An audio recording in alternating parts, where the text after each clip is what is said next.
Hello and welcome back to the Credit Academy. On this week's episode, we're going to be discussing the credit bureaus. Now, we're going to go into a lot of detail about specifically kind of what the credit bureaus are, what they do, and how they really factor into your overall credit score. Now, if you've ever received or reviewed your credit report, you're probably familiar with at least one of the three major credit bureaus. So the three major credit bureaus actually take all of the information from your credit lenders and then compiles that into your credit report, which is then going to be converted into the credit score. So really kind of the credit report is going to be a end-all be-all for your credit score, really detailing everything down to the fine line when it comes to you and your own lines of credit. So even though you may not know exactly what a credit bureau is, in a manner of speaking, they definitely know who you are, and they are in charge of all of that information that is directly linked to you. Now, let's go ahead and dive on into a deeper look at what the credit bureaus are and what you need to know about them.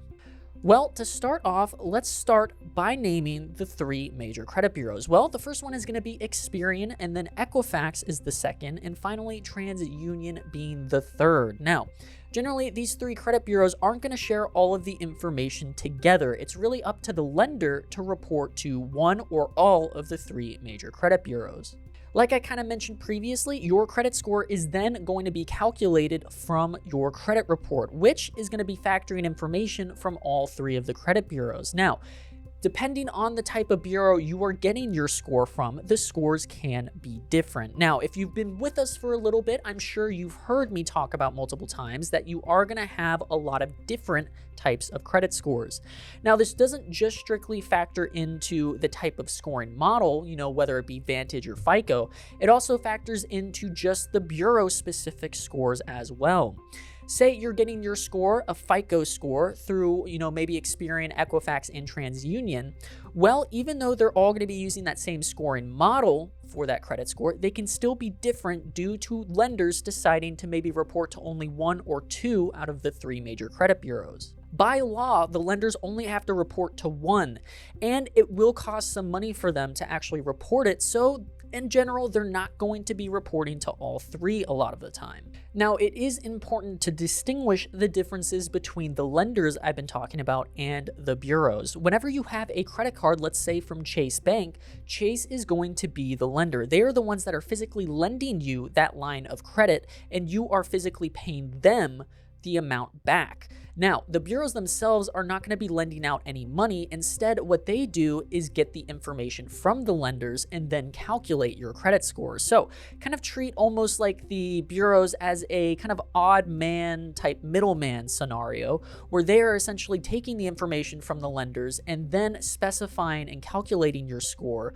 which then you can receive and kind of propose to other lenders in the applications. Now, while Experian, Equifax, and TransUnion are the three major credit bureaus, there are going to be some kind of third-party specialty bureaus that I want to talk about with you. So starting off, you have Innovis, which essentially offers credit reports and personal info / credit history. Now, not every lender is going to really use Innovis. It's very, specific circumstances that they're going to be popping in, but it is to note they are out there and do exist. Another one is going to be the Experian Rent Bureau. Now, this one is essentially just making information readily available for tenant screening reporting companies by tracking your rental payment history. So in general, it's going to be a very specific criteria of when this specialty agency is coming in. Generally, if you're looking for an apartment, which I'm sure a lot of you, if you have been applying for apartments, you'll realize they oftentimes require a minimum credit score. Well, they might use some, specialty agency like this to get that credit score. So the next specialty agency I want to talk about is going to be Chex Systems. Now, information from your checking and savings account are going to be acquired by this specialty agency. The final one I want to talk about is going to be the National Consumer Telecom and Utilities Exchange, which essentially is going to be compiling information from your utility payment and your rental history. So overall, it's going to be kind of combining a lot more information that would have otherwise been overlooked by, say, Experian Rent Bureau. But overall, one kind of takeaway from these specialty agencies is they all specialize in a hyper-specific area when it comes to, lines of credit or credit applications that otherwise the three major credit bureaus may overlook. Essentially, they're just adding a little bit more detail to your credit report. So let's talk a little bit about why exactly the credit bureaus exist and why they're important. Well, you may be thinking, especially after explaining kind of the relationship between lenders and the credit bureaus, is that why don't the lenders themselves calculate the credit scores? Well, when it comes down to it, there are going to be a lot of different lines of credit, and that is all information that is going to be needing to be compiled for an accurate credit score. Now, not every single lender is going to be able to have the time or resources to be able to pull from other lenders and compile that data. So, hence why the credit bureaus exist. Their sole purpose is collecting all of that information and making it readily available to not just you, but also other lenders. So, not only does it help you, choose and get better lines of credit if it shows you have the history for it, but it also helps the lenders really kind of get to do more research and get to see the history of a potential user's kind of credit history. So it really kind of goes both ways on that, and it really is a beneficial aspect to the credit application process. So another benefit when it comes to your credit report is if you're considering, credit repair or even repairing credit yourself, having a look at your credit report is a very good way to kind of identify weaker areas when it comes to you and your credit financial history, and really allows you to target those areas for improvement as well. So under the Fair Credit Reporting Act, also known as the FCRA, consumers not only have the right to protect their information and who it's shared with, but also the right to correct anything that is misleading or not accurate on the credit report. So a lot of times when people hear about credit repair, they kind of hear the term disputing. And if you don't know what disputing is, don't worry, we're going to talk about it right now.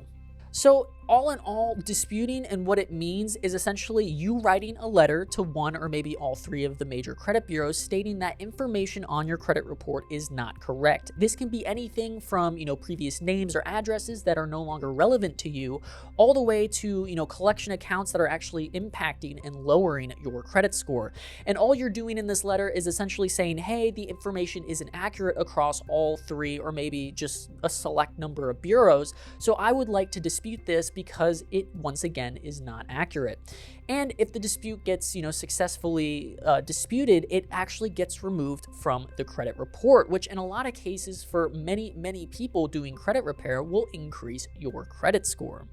So one category you really want to focus on when it comes to disputing is going to be negative information. Now, there is going to be a specific date after the collections are reported that they are supposed to naturally fall off your credit report. So, and this is generally anywhere from 7 to 10 years. So if you know you've had collection accounts on your credit report or your credit history for a significant amount of time, really double check and see if they fall within that period, because if they're still on your credit report after 7 to 10 years, well, that is grounds for dispute, and you should be able to get it removed pretty easily. For instance here, bankruptcies definitely fall into that 7 to 10 year category. A lot of people, when they hear about declaring bankruptcy, they get worried that it's going to tarnish their credit reputation forever and they're never going to be able to financially recover. Well, that just flat out is not true. Like I said, 7 to 10 years is all it takes for it to legally have to be fallen off your credit report, aka it just never really happened. When it comes to information and the late payments on your said credit report, it's going to fall off in about 7 years. So if it's been 7 years and you still see some collections on your collection account kind of section of your credit report,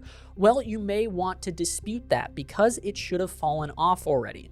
So other reasons why the credit bureaus would take a look at your credit report is for decision analytics. Now, I did touch on this a little bit previously, but essentially they will allow the lenders to look at your credit report simply because they want to see your kind of history with credit lines. Now, they'll take a look at things like the amount of credit you already have, your ability to pay off debt on time, as well as, managing your debt. So overall, it's really a risk assessment for a lot of lenders in that way. Other services that the credit bureaus can offer you is consumer-based services. Now, this is kind of a broader category, so I'll just kind of list some specifics here, but in the recent years, credit bureaus have been offering things like credit monitoring, identity theft protection, and fraud protection services directly aimed at anybody who, feels they are at risk of any of these types of dangers when it comes to credit and especially your identity. So where do the bureaus get their information then? Well, I did touch on this kind of at the beginning of the video a little bit, but essentially it's going to be from the lenders. Now, I made that example with Chase Bank kind of being a lender and how they end up giving the information as you, the, clientele with them. Any kind of credit-based information, credit history, things like that. And then overall, the bureau's job is to compile that information. Now, by law, they only have to report to one of the credit bureaus. So oftentimes you'll see maybe only one or two of the credit bureaus actually having a listed item for a specific lender. Now, this is kind of a larger reason why you can have multiple separate types of credit scores, even though you have the same scoring model with the three major credit bureaus. So it's very important to make sure you check all three and never rely on just strictly one credit bureau's credit score or one scoring model as well. But overall, when it comes to kind of you and your credit report, there is a ton of information. Now, if you don't have a lot of credit history, it may not be as bulky as somebody who does have a lot of lines of credit, but there's still going to be mistakes. And honestly, a lot of the time, people are going to at least want to fix their personal information section, which is super, super important because you should only ever have one name and one up-to-date current address on your credit report. Any other types of names, previous addresses, maiden names even, could then be linked to other collection accounts. So if you get those removed, it makes disputing those collection accounts a lot easier in the future. So under the Fair and Accurate Credit Transactions Act, you are by law guaranteed at least one free credit report a year. Now, you can go to freeannualcreditreport.com to get this free credit report. However, there are some instances where you can be guaranteed more than one free credit report a year. Now, reading some of these off, if you get denied a new line of credit because of the information on your credit report, usually you can receive your credit report within 60 days of that said period. Also, if you're a victim of identity theft, then you have the right to not only see your report, but to the information that was caused by the incident being removed. So it is very important to note that if you are a victim of identity theft, you have the right to see your credit report. And finally, the last reason is if you're on unemployment or seeking employment, then you also have the right to see your own credit report. So remember that the credit bureaus do play a pivotal role when it comes to the credit landscape. They are going to be in charge of most of your own personal information, so it is important, especially if you're considering credit repair, to understand not only how they work, but also how to dispute and communicate with them. So I hope that you've learned a lot when it came to this video. Now, this is just kind of a brief primer. We're going to dive more on into disputes a little bit later on in the course, but we just wanted to talk a little bit about the credit bureaus themselves and how they function. So thank you guys so much for tuning on in. Be sure to check out our podcast as well as our playlist with all of the other Credit Academy videos. In addition to that, be sure to visit our website. We are currently giving away a free Amazon $100 gift card, so be sure to sign up for that as well. My name's Michael. Thank you guys so much once again for tuning on into the Credit Academy, and I hope to see you guys in the next one.